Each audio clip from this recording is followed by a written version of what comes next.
নমস্কাৰ, মই নীতিশ তালুকদাৰে আপোনালোকক স্বাগতম জনাইছোঁ মোৰ ইউটিউব চেনেলটোলৈ। আজি আপোনালোকৰ মাজলৈ লৈ আহিছোঁ এটা বেলেগ ভিডিঅ', আৰু এই ভিডিঅ'টোত আমি আলোচনা কৰিম আজি এটা বেলেগ টপিক। তো আপোনালোকে নিশ্চয় জানে যে মোৰ এই চেনেলটোত বিভিন্ন টপিকৰ ওপৰত ভিডিঅ' বনাওঁ, আৰু মই আপোনালোকক কিছুমান নজনা কথা ক'বলৈ যত্ন কৰোঁ। তো আহক আজি এটা অলপমান ব্যতিক্ৰমী টপিকৰ ওপৰত কথা পাতোঁ। আৰু আপোনালোকে নিশ্চয় জানে যে মোৰ এটা ভিডিঅ' আৰম্ভ কৰাৰ আগতে এটা সৰু নিয়ম থাকে। তো মই ইয়াৰ আগতে এটা ভিডিঅ' বনাইছোঁ যে আপোনাৰ মোবাইলটোৱে, আপোনাৰ স্মাৰ্টফোনটোৱে যিকোনো টেক্সট এটা কেনেকৈ পঢ়িব পাৰিব, কি ছেটিংছ আছে আপোনাৰ ফোনটোত যাৰ জৰিয়তে এইটো সুবিধা আপুনি লাভ কৰিব পাৰিব। যদি আপোনালোকে সেইটো জানিব বিচাৰে আৰু ভিডিঅ'টো চাব বিচাৰে, তেতিয়াহ'লে এই ভিডিঅ'টো ডেছক্ৰিপশ্যনত থকা লিংকটো ক্লিক কৰিব আৰু আপোনালোকে সেই ভিডিঅ'টো চাব। আৰু যদি ভিডিঅ'টো ভাল লাগে তেতিয়াহ'লে লাইক কৰিব।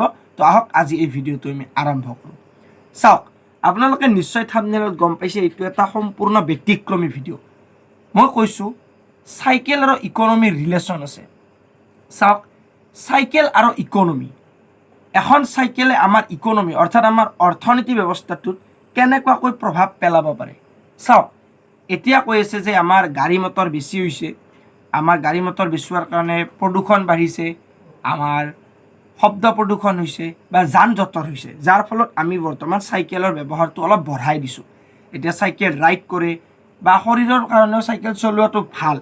কিন্তু চাওক, যদি সকলো মানুহে এই গাড়ী মটৰ এৰি চাইকেল লয়, যদি চাইকেল লোৱা আৰম্ভ কৰি দিয়ে, তেতিয়া কি হ'ব, আমাৰ অৰ্থনীতিত কেনেকুৱাকৈ প্ৰভাৱ পৰিব পাৰে। তো চাওক, এখন চাইকেল যাৰ লগত কোনো না লাইচেঞ্চ ফিজ আছে, না কোনো পাৰ্কিং ফিজ আছে, না তাৰ কিবা ইঞ্চুৰেঞ্চ লাগে, না তাৰ কিবা আপোনালোকক পলিউশ্যন চাৰ্টিফিকেট লাগে, না তাৰ কিবা টেক্স লাগে, এইবিলাক এখন চাইকেলৰ লগত একো নাই। তো চাইকেলখন চলোৱাৰ বিনিময়ত আপোনালোকৰ কি হৈ গ'ল, এখন গাড়ী কিনাত যি লাগে, গাড়ীখনত লাগিব টেক্স, গাড়ীখনত লাগিব ইঞ্চুৰেঞ্চ, লাগিব পলিউশ্যন চাৰ্টিফিকেট, লগতে আপোনালোকে লাইচেঞ্চৰ কাৰণে এপ্লাই কৰিব লাগিব, সেইটো এটা এক্সট্ৰা। তাৰ উপৰি যদি আপুনি গাড়ীখন ডাইৰেক্ট কেছ নেদি ইনষ্টলমেণ্টত কিনে, তেতিয়াহ'লে সেইটো এটা এক্সট্ৰা। তো এই গোটেইখিনি মিলি আমাৰ ভাৰতবৰ্ষৰ বা এই গোটেই পৃথিৱীৰ ইকনমি ব্যৱস্থাটোত এটা প্ৰভাৱ পেলাই আছে। যদি মানুহে ডাইৰেক্ট চাইকেললৈকে আহি যায়, তেতিয়াহ'লে এইবিলাক একো নালাগে, আৰু চাইকেলৰ কাৰণে পাৰ্কিং ফিজো নালাগে।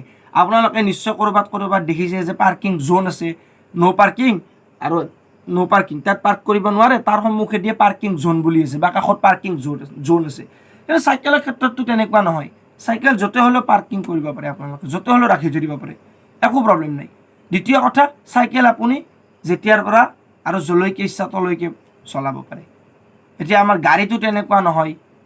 আপুনি চাইকেল যদি 5 বছৰ বয়সত চলাই 50 বছৰ বয়সতো পাৰে, কিন্তু এখন বাইক চলাবৰ কাৰণে বা চাৰিচকীয়া এখন চলাবৰ কাৰণে 18 বছৰৰ প্ৰয়োজন, অৰ্থাৎ লাইচেঞ্চ হ'ব লাগিব। তাৰোপৰি আপুনি আপোনাৰ গাড়ীখন চলাবৰ কাৰণে সদায় বা কমচে কম 2-3 দিনৰ মূৰত পেট্ৰল কিনিব লাগিব, পেট্ৰল হওক ডিজেল হওক, কাৰণ তেল যিটো মেইন বস্তু, যিটোৱে গাড়ীখন চলায়। চাওক, কিমান বস্তু আমাৰ জড়িত হৈ আছে। প্ৰথমটো হ'ল ইঞ্চুৰেঞ্চ কোম্পানী, দ্বিতীয়তে ইনষ্টলমেণ্ট কোম্পানী, তৃতীয়তে পলিউশ্যনৰ কোম্পানী, 4 নম্বৰতে আহি গ'ল আপোনালোকৰ গাড়ীখনত এক্সট্ৰা হেলমেট কিবা কিবি, 5 নম্বৰতে আহি গ'ল গাড়ীখনৰ লাইচেঞ্চত, 6 নম্বৰত গাড়ীখনৰ টেক্স আহি গ'ল, 7 নম্বৰত গাড়ীখনৰ লগত আৰু কিবা কিবি। এনেকুৱাকৈ 10টামান বস্তু এখন গাড়ীৰ লগত যোগ হৈ ইকনমি ব্যৱস্থাটো হাই কৰি আছে, ওপৰলৈ উঠাই দিছে।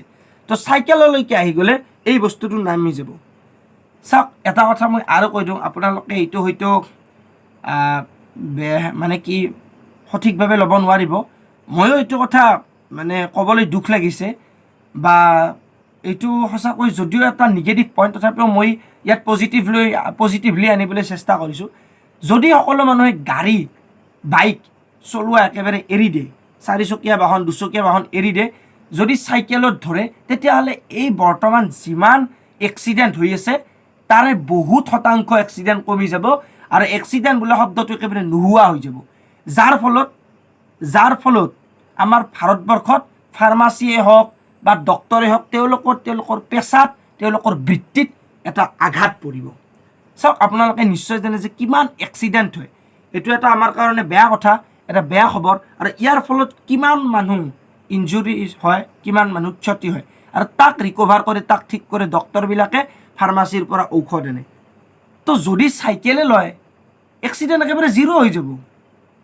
কাৰণ চাইকেল চলাই কোনো মানুহ নমৰে, হয়তো অলপমান ক্ষতি হ'ব পাৰে দেহৰ, কেতিয়াবা যাই আছে হঠাৎ দেখা নাপালে ৰাস্তা পিছল পৰি গ'ল, বা কেতিয়াবা দেখা নাপালে ৰাতিৰ আন্ধাৰত যিহেতু আৰু চাইকেলত টৰ্চ লাইট নহ'লে বেলেগ ফেচিলিটি নাই, তো সৰু মানুহ নমৰে।